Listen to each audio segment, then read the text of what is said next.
تو آج کی گفتگو میں درمیانے حصے پر مرکوز رکھوں گا۔ ابتدا اور انتہا کے بارے میں تعارف آپ کو کروا دیا تاکہ آیہ مبارکہ کے پورے عنوان کا پتہ چل جائے، لیکن ان 3 حصوں میں سے درمیانہ حصہ جو ہے آج اسے بطور عنوان اور ٹاپک منتخب کیا تاکہ ہم اس کو سمجھیں اور اپنے احوال کو، حالات کو درست اور بہتر کر سکیں۔ پھر اس درمیانی حصے سے بہت ساری چیزوں کا ثبوت ہوتا ہے،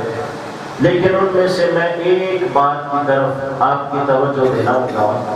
اور وہ بات یہ ہے کہ بندے کے اندر اللہ کی تقدیر پر راضی رہنے کا ملکہ پیدا ہو جائے، جسے کہتے ہیں فیصلہ الہی پر راضی رہنا، راضی برضا رہنا، جو اہل تصوف کا ایک عظیم عمل ہے۔ ہم اس کو سمجھیں اور اپنائیں تاکہ دن رات کی پریشانیاں، آئے دنوں کی پریشانیاں، ہر روز کے جھگڑے، فساد اور لڑائیاں جو ہیں ان کا ہم اختتام کر کے اپنے آپ کو محبت کے داغے کے اندر ایسا پرو لیں کہ یہ پریشانیاں ظاہر میں نقصان کا سبب تو بنتی ہیں، لیکن ہمارے باطن کے اندر زلزلہ برپا نہ کر پائیں، اور کیفیت اتنی کامل، پختہ، راسخ اور مضبوط ہو جائے کہ جہاں میں جو کچھ بھی ہوتا رہے بندے کی باطنی کیفیت اس کی وجہ سے متزلزل نہ ہو جائے، اس وجہ سے متحرک نہ ہو جائے، اور پائے ثبات کے اندر لغزش پیدا نہ ہو، اور اسے جہاں کی ٹھوکریں کھا کھا کے بار بار گرنے کے بجائے راضی برضا رہنے کے صبر کے ساتھ ایک تسلی ہو، حوصلہ ہو، صبر ہو، تحمل ہو، برداشت ہو، اور اسے 1000 مصیبتیں گھیریں، اسے ان مصیبتوں کا اتنا غم نہ ہو جتنا اس بات کی خوشی ہو کہ میرا رب اس بات پر راضی ہے تو میں بھی اسی پر راضی ہے۔ اور بندہ اپنے آپ کو، اپنی مرضی کو، اپنی خواہشات کو اللہ کے تابع کر لے، اور وہ جان جائے خدا کو اگر یہ مقصود ہے کہ مجھے اولاد ملے تو وہ دے کر رہے گا، نہیں ملی یا تاخیر ہے تو اللہ کے شکوے نہ کرے، اور اگر اللہ لفظ جگر کو اٹھا لے تو کہے للہ ما اعطا وَلَهُ مَا أَخَذَ، جو دیا ہے وہ بھی اللہ کا ہے، جو لیا ہے وہ بھی اللہ کا ہے۔ اس کی کیفیت کے اندر تذبذب پیدا نہ ہو، وہ اپنی عبادت کے اندر، ریاضت کے اندر، عمل کے اندر کمزور نہ ہو جائے، اور ہر لمحہ شکوے نہ کرتا رہے، شکایات نہ کرتا رہے۔ حرف شکایت اس کی زبان پر آئی ہی نہ تو زندگی کو کتنے اطمینان کے ساتھ بسر کر سکتا ہے۔ آخر سوچئے تو صحیح، وہ کون سا سبب ہے کہ بادشاہ اپنے محلات میں، اپنے پروٹوکول کے اندر گرا ہوا، مال و دولت کے انبار تلے دبا ہوا، پھر بھی اپنے آپ کو مطمئن نہیں جانتا،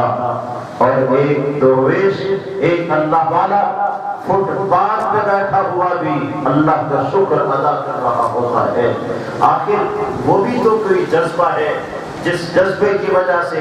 وہ شخص جس کے پاس پہننے کے لیے پورا لباس نہیں، زندگی گزارنے کے لیے اپنی محفوظ چھت نہیں ہے، اور ظاہری اسباب میں وہ بڑا پیچھے نظر آتا ہے، لیکن اللہ کا شکر وہ زیادہ ادا کر رہا ہوتا ہے، اس لیے کہ اس کے پیش نظر فقط یہ ہوتا ہے کہ میرا رب اس پہ راضی ہے تو میں بھی اسی پر راضی ہوں، اگر رب کو یہ منظور ہے تو میں بھی اسی پر خوش ہوں۔ وہ شخص اپنی خواہشات کو اپنا معبود نہیں بناتا،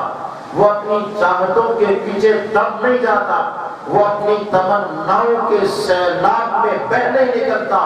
بلکہ اسے اپنی آرزوؤں پر، اپنی خواہشات پر ایسا کنٹرول اور ضبط حاصل ہوتا ہے کہ لوگ خوشی پا کر بھی اتنا شکر ادا نہیں کرتے جتنا وہ غم میں مبتلا ہونے کے باوجود بھی شکر ادا کرتا ہے۔ آخر سوچئے تو صحیح، وہ کون سا جذبہ ہے کہ جس جذبے کے تحت راکب دوش مصطفیٰ شہزادہ علی المرتضیٰ شہید کرب و بلا حضرت امام حسین رضی اللہ تعالیٰ عنہ خاندان کے اور رفقا کے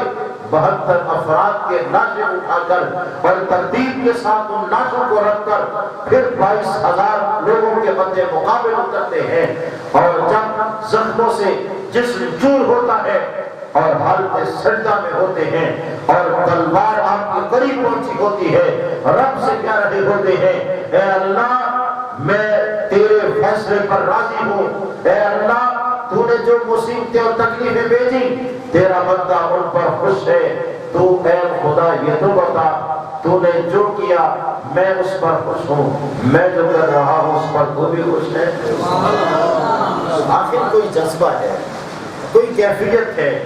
کوئی قلبی لگن ایسی ہوتی ہے کہ بندے کے دل کو اطمینان وہاں جا کے پہنچتا ہے جہاں لوگ اطمینان کا سوچ بھی نہیں پاتے۔ یاد رکھیے ایسا کبھی نہیں ہوتا کہ دنیا میں جس کے پاس دولت زیادہ ہو، محل بڑا ہو، سواری اعلیٰ ہو، وزارت پاس موجود ہو، امارت پاس موجود ہو، قوت و طاقت پاس موجود ہو تو اسے کوئی زیادہ سکون حاصل ہوتا ہے۔ ایسا ہرگز نہیں ہے۔ ایسے لوگوں کو دیکھو جن کے پاس یہ ساری چیزیں ہیں، انہیں رات کو نرم و نازک بستر پر بھی نیند نہیں آتی، اور ادھر ادھر اور بند اور مکفن اور مغلق کمروں کے اندر بھی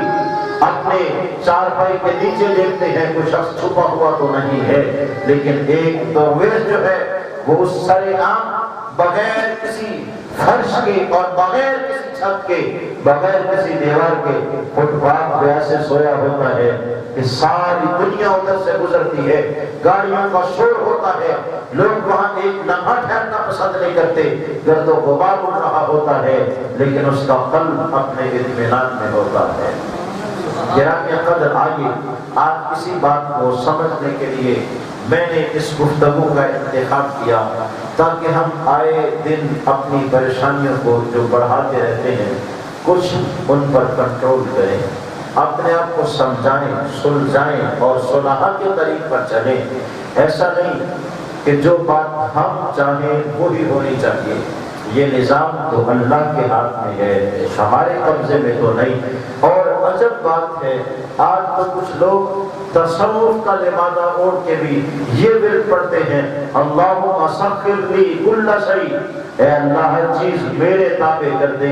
ارے یہ نہیں، یہ پڑھنا چاہیے اے اللہ مجھے تو اپنے تابع کر دے۔ اگر زمین و آسمان بھی تمہارے تابع ہو گئے، جن و بشر بھی تمہارے تابع ہو گئے تو تم نے رب سے کیا حاصل کیا؟ یہ دعائیں پڑھنے کے بجائے ہر چیز میرے تابع ہو جائے، یہ دعا پڑھنے چاہیے اللہ میں تیرے تابع ہو جاؤں۔ اس بات کی ضرورت ہے۔ آج عجب صورتحال ہے، تصوف کا نام لینے والے لوگ بھی جو رات و مذاق پڑھتے ہیں وہ ان کی قلبی کیفیت کی خبر دیتے ہیں، یہ کیا کر رہے ہیں؟ بتائیے اگر زمین و آسمان کسی کے تابع ہو جائیں اور جن و بشر اس کی اتباع کریں، اسے اس وقت تک کوئی فائدہ نہیں جب تک کہ وہ خود اپنا سب کچھ اپنے خدا کے تابع نہیں کرتے۔ نعرہ تکبیر، اللہ اکبر، نعرہ رسالت، نعرہ حیدری، عظمت و شان مصطفیٰ۔ اشجع النستعین حضرت سیدنا علی المرتضیٰ شیر خدا کرم اللہ وجہہ الکریم فرمایا کرتے تھے اے لوگوں جب میں کوئی ارادہ کرتا ہوں، خواہش کرتا ہوں، تمنا کرتا ہوں تو کیفیت یہ ہے اللہ کے حضور پیش کرتا ہوں یا اللہ مجھے فلاں چیز مل جائے، پھر نتیجے کا انتظار کرتا ہوں۔ اگر اللہ مجھے وہ عطا کر دے میں اس کا شکر ادا کرتا ہوں کہ میرا بھی ارادہ ویسا ہی تھا جیسا رب کا ارادہ تھا، اس لیے نعرہ تکبیر، نعرہ